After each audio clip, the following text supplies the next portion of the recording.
Hey Bulldogs, welcome to another episode of Code Blue Now.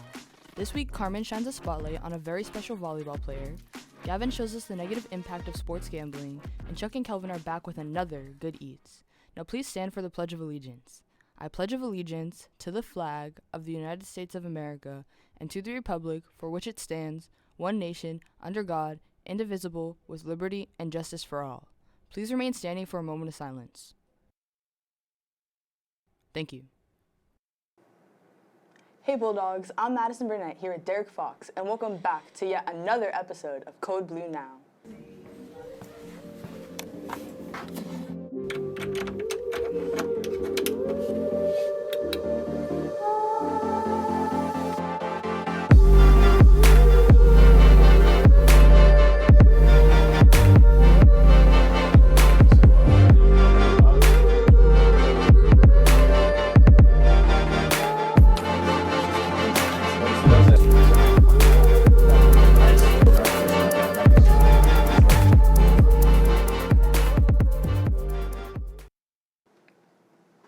Good afternoon, Bulldogs. Can't believe it's going to be 4 days until my favorite holiday. Is it Christmas? Whoa, slow down, Madison. It's Halloween. Oh, you're right. I'm just so excited for Christmas. What can I say? You better be on the lookout for future Code Blue episodes because we may or may not have some surprises when it comes to holidays. I'm so pumped.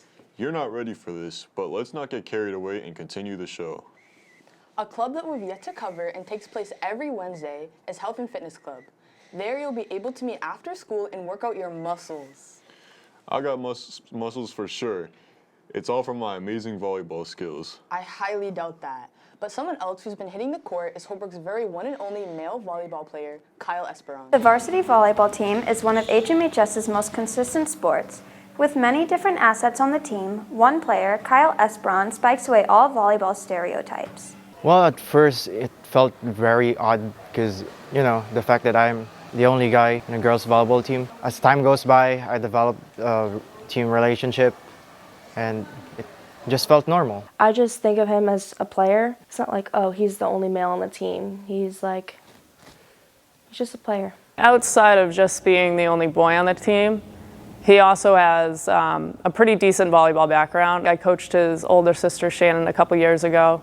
And I believe their dad was big into volleyball. So I think that kind of played a role into the two of them really wanting to be better at volleyball and really get into it. According to the Boston Globe, boys, if they so desire, can play on MIAA girls volleyball teams during the fall season if their school does not field a boys program in the spring. In addition, there are a multitude of rules that Kyle has to follow. There are certain restrictions for me. I cannot hit in the attack line. I cannot block too.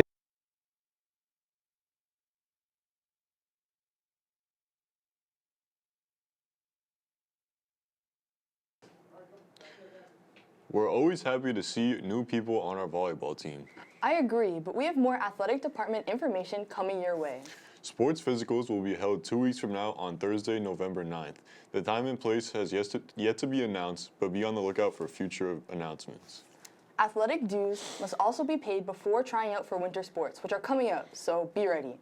They can be paid in person or in the main office, or online. I'm so hyped for winter sports. Who knows, maybe I'll sign back up for the basketball team. I can't imagine you back on the court, but it never hurts to sign up. I just gotta be on time. You already know me, though, that won't be an issue. You'll be fine. Speaking of these athletic events, we have a rather scandalous story for you. Really, Madison? I'm intrigued. What it's about? Well, let's shoot it over to Gavin, who tells us more about Sports gambling. In March of 2023, sports betting apps went live in Massachusetts. Since then, it has taken over a younger generation of sports fans.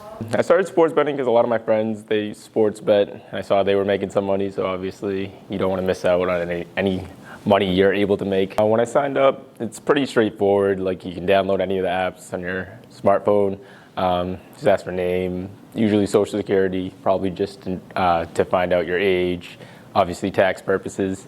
But straightforward, just name, address, phone number. Just because they make money off of everyone who loses, they just want to get everyone involved.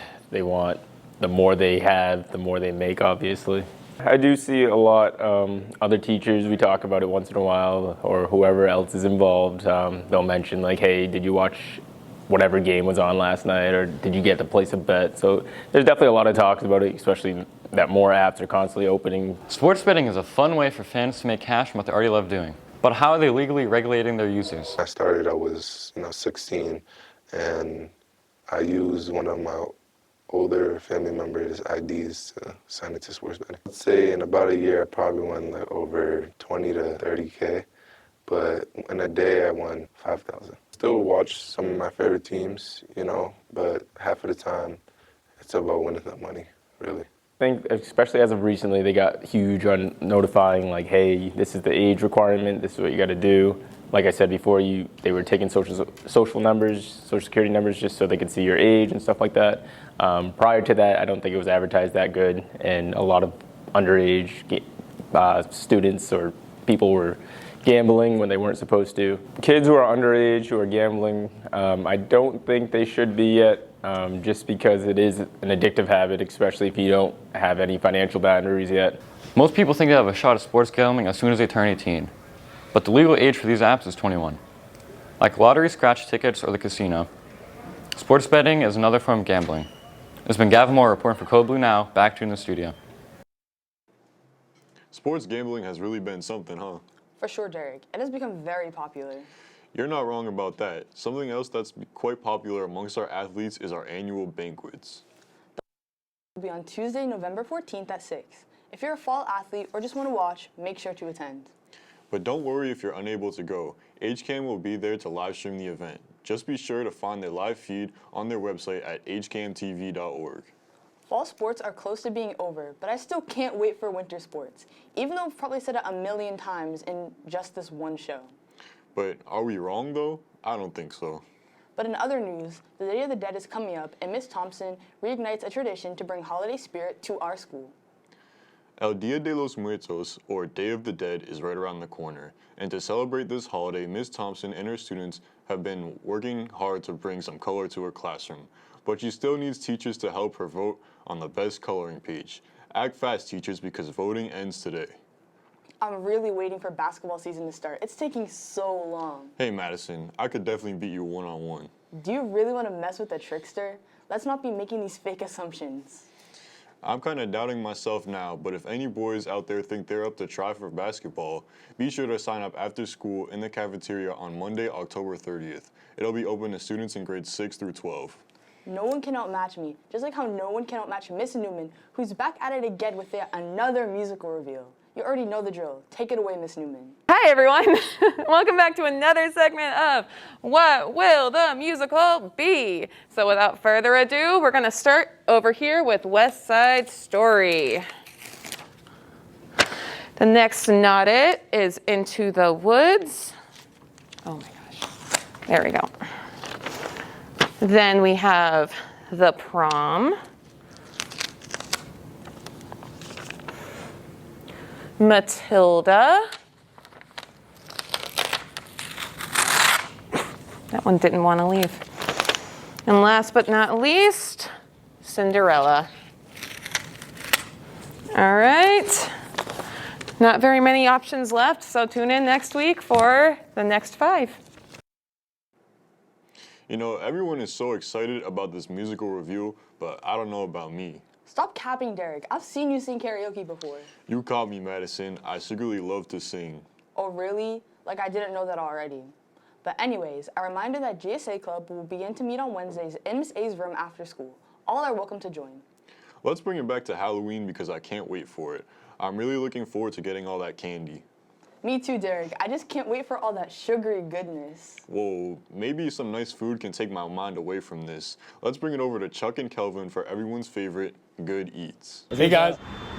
Hey guys, welcome back to Good Eats episode 4. The mics died, so yeah, we're going old school voice memos. Sorry, what's that? I couldn't hear you.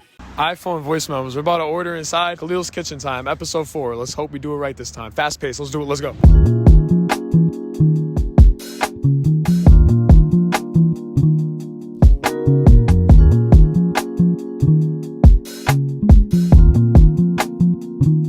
Something about like sitting here and just waiting food that makes you feel some type of way? I'm not gonna lie, I've been waiting all day for this. I literally didn't eat when I got home or anything like that. Just waiting for this. So honestly, I'm excited.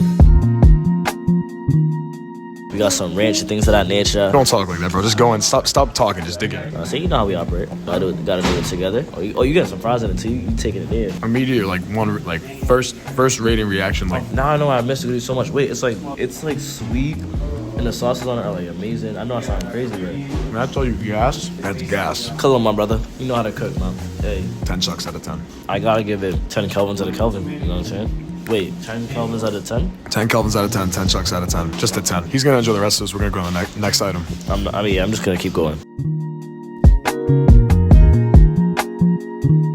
Next up, we have the chopped cheese. We're also gonna try the Vibes smoothie right now. It's looking good, and it's Caribbean vibes, so it sounds good. Let's see what it really is. pretty good. It's Caribbean. It's peach for sure. There's that's all I really got. But it tastes like peach. I give that a 8.5 out of 10. No chunks in this one. I'm gonna give it that 8.5 out of 10. Chopped cheese time. I have to say, I've been here once before. I think the food selection has gotten so much better. There's a better variety now, and not even variety, but quality too on top of that. It's really good. That's like consistent flavor. Yeah. Solid 8. Solid 8. 8 out of 10. Alright, y'all, from the steak and mac wrap, y'all know what it is. It came with some steak fries. So I expect nothing but greatness. How did you even get inside? Unfortunately, yeah, Kelvin's probably gonna think the same thing. I'm trying to keep it real. I understand it's a wrap. I just don't really know how I feel about a mac and cheese and lettuce combo. I give it a 6. Successful mission, Clueless Kitchen. We give it an 8 out of 10. Definitely, I'm happy we're here. And it felt, I like the vibe switch a little bit. It was pretty chill. We had great food. We had a great time. We'll see you guys next time. For Kelvin Munga, I'm Chuck Larossi. I'm Chuck Larossi. We'll see you next time. That food sure did look tasty. It really brought my attention away from all that Halloween candy, but I'm definitely staying away from candy corn when I go trick-or-treating. Whatever you say, Derek. And to close up the show, Jordan is back with another sports report. Hey Bulldogs, your favorite sports reporter is back with my return after 3 weeks.